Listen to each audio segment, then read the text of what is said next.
20 siya mo eh. Yun eh, tigas daw eh. Ha? Ay, mga di matigas din, mga ano lang. Parang nguya-nguya lang. Eh, ayaw niya siguro yung ano na... Pero kasi gusto ko yung nakakagat-kagat na ito. Maniba lang. Ano sauce na? Sige sila. Mamang te. Pamahang ka ba?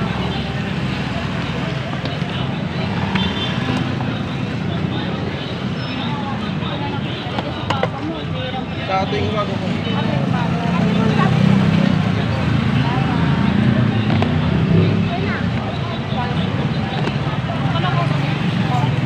Tagal na nila. Mayaman na yung may-ari niya. Dahil sa akin. Tapos ang ganda ng bahay sa